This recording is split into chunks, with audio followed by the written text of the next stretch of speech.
अस्सलाम वालेकुम व्यूवर्स, आप देख रहे हैं फूड डिज़ाइन फॉर। एक नई रेसिपी के साथ दोबारा हाजिर हैं और बहुत ही यूनिक, बहुत ही मज़े की रेसिपी है।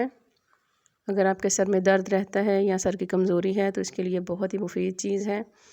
आप एक दफ़ा आजमाएं, हफ्ते के अंदर अंदर आपको पता चल जाएगा कि ये आपके लिए कितनी मुफीद है। चलिए शुरू करते हैं। बिस्मिल्लाहिर्रहमानिर्रहीम। जो चीज़ें हमें चाहिए उसमें 4 मगज़ हैं, बादाम है, गिरी है और अखरोट है। गिरी को हमने छोटे पीसीस में काट के और अखरोट निकाल के इनको हमने ग्राइंड करना है। ग्राइंड करने के बाद ये हमने देखें इसका ग्राइंड करके पेस्ट बना लिया है। ये इस तरह का इसका ना मिक्सचर सा बन जाएगा बारीक सा। और इसको अब हम एक जार में डालेंगे। ये देखें अब हमने इसको एक जार में डाल लिया है। और इसके बाद जो इसमें दूसरी चीज़ इस्तेमाल होगी वो है ये साबित इसबगोल, जो कि हमारे मेटाबॉलिज्म के लिए बहुत ही ज़बरदस्त और यूनिक चीज़ है। चलिए अब हम इसको बनाना शुरू करते हैं कि हमने आगे इसको नेक्स्ट इसकी रेसिपी हमने बनानी किस तरह है। सबसे पहले हम 1 गिलास दूध लेंगे, फुल फैट मिल्क हो, और एक फ़र्द के लिए रेसिपी है। इसको हम चूल्हे पे रखेंगे और फ्लेम हमने बिल्कुल दरमियानी रखनी है, ना ज़्यादा हो ना लो फ्लेम हो। और दूध को हम अब ये देखिए हल्का सा गर्म होना शुरू हो गया है। और अब हम इसके अंदर 1 गिलास दूध डालेंगे और ये 2 चम्मच हम इसके मिक्स करके डाल देंगे।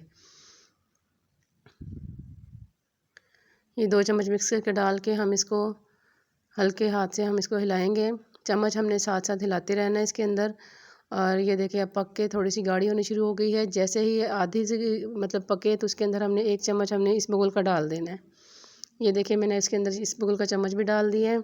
और अब ये खीर अच्छी तरह पकनी शुरू, गाढ़ी होनी शुरू हो गई है।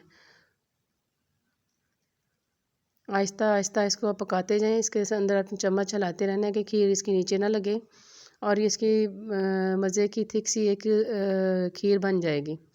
अभी हमने इसमें 1 चम्मच चीनी डालनी है। इससे ज़्यादा चीनी नहीं लेनी। अगर आप कम या ज़्यादा लेते हैं तो फिर आप कर सकते हैं।